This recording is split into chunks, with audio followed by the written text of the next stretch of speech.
Who do you guys think has the better animations? Ultra Gogeta Blue or Legend Broly? These are the 8th anniversary part 1 characters, and I'm sure we were all amazed when they showed us their animations. The models are amazing, the movement, the camera work, there's so much going on with these two units that we have to give them a breakdown video. I do this for almost every single new legendary finish, but in this case, we also have Gogeta with his active gauge, so we'll assess that alongside his ultimate because there's a lot going on. With these legendary finishes or animations in general, unless you slow it down, you can easily miss details that the developers have implemented. And once you really take in all the minute details in every single animation, you might even look at certain animations different in terms of better or worse. So with that being said, let's start here with Broly.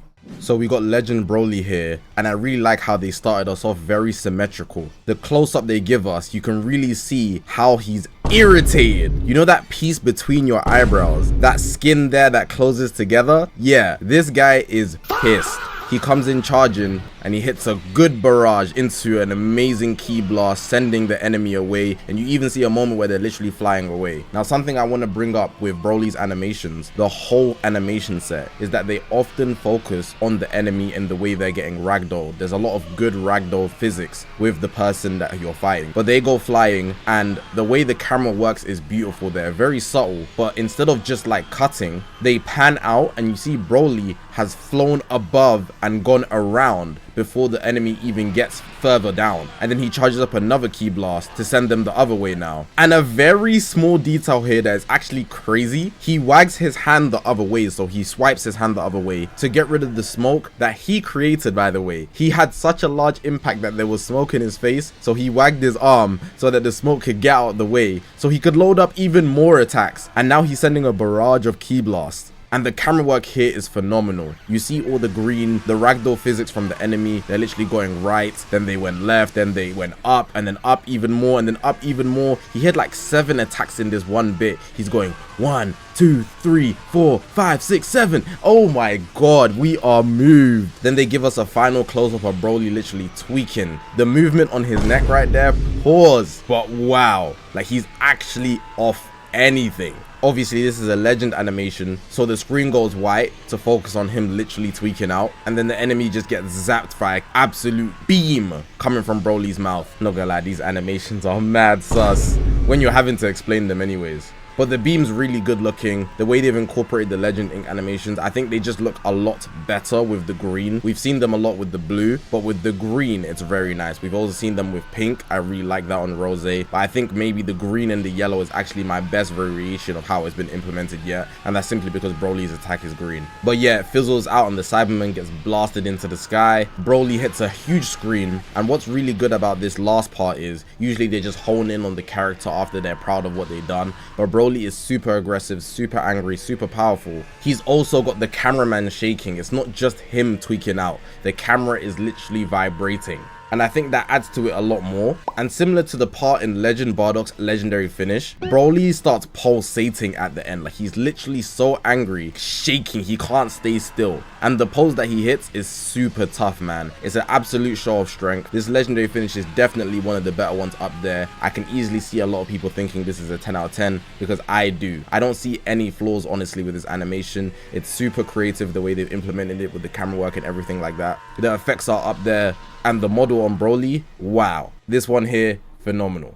Right, so now we're going into Ultra Gogeta Blue. We've got his ultimate art, and we'll also go through his active gauge. His active gauge is actually a long animation, but first the ultimate arts, right? So this guy activates, he hits a nice pose. He's got his right arm in front, left arm in the back, and his body's facing the left, head facing forward. He comes in, you see the effects in the background. He's coming in for a big right hook, hits the right hook, and something nice about this part here is that you see the yellow rings to amplify the power of this attack. Then they hone in, so they're giving a close-up of the enemy, and then you see Gogeta's foot, literally his toe has immediately connected with the chin of the enemy, launching them into the sky, and you see the blue lightning start to form. This is symbolizing his next huge attack coming. Now we get a close-up of Gogeta, and this is similar to how they started Legend Broly's animation. It has the same symmetrical pose, and we get a close-up of him when he screams. He literally crosses his arms, makes that X, and he puts both arms in the sky, launching his big attack. There's also impact frames here. It goes black and white for a subtle moment. Then he's literally screaming. He's gonna send a huge attack. The background's all shaded again, dark blue, showing you that the only thing here to focus on right now is this incoming attack. The Cybermen's in the sky, the yellow rings are back, and then you see the huge wave, and then when you zoom out, there's literally nothing but the nuclear explosion going off. It goes from blue to straight yellow when the explosion really kicks off, and then you start seeing like the sharp effects, similar to how you draw a sketch.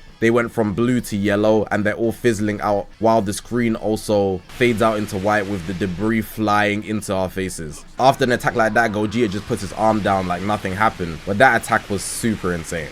And finally here we have Gogeta Blue's active gauge. So he hits his iconic pose, right? We know this pose. Literally the first Legends Limited Gogeta Blue's art card. He hits that pose. You see the pink effects, the blue. I've spoke about this before, but if we compare, for example, the first Legends Limited Gogeta Blue versus the Fusing Gogeta Blue, the second Legends Limited, the way they've animated it, they've gone for an upscale in quality, but a lot of people don't like it visually, but it's really just a perspective thing. So with this Gogeta Blue, similar to Fusing Gogeta Blue, what they decided to do is specify points of where colors should be active. So the aura outline is a lot more bright blue, and then you can see inside of it, while outside of it it's a lot darker, and they've implemented the pink as highlights for the power coming out of Gogeta. But with the original Legends Limited Gogeta Blue that released in like 2020, there's a lot of blue aura coming out of this pose, but it's not as defined. But specifically for this moment, I think the newer versions are better, but there's other reasons why the original Legends Limited Gogeta Blue, people still appeal to it. Anyways, let's continue with this active gauge. He rushes in, nice close up again. Then there's a clash, the dimension shatters. This looks amazing, by the way. All the glass, I love how they've implemented that to show that they literally broke the universe. Whole dimension shatter. Now we go into this new space background, obviously just like the movie. Gogeta's like, oh, where am I? He's upside down. But then he locks in real quick and sends another right hook, hits a major combo here. And what I really like here is the cameraman doesn't cut. What he does is he follows Gogeta's attacks, even initially going ahead of Gogeta, so that Gogeta has to surpass the cameraman, which is a very nice touch. If you look very closely, the cameraman goes underneath Gogeta's legs, and then Gogeta comes out from the left side about, then he hits more punches, and the cameraman's still keeping up with him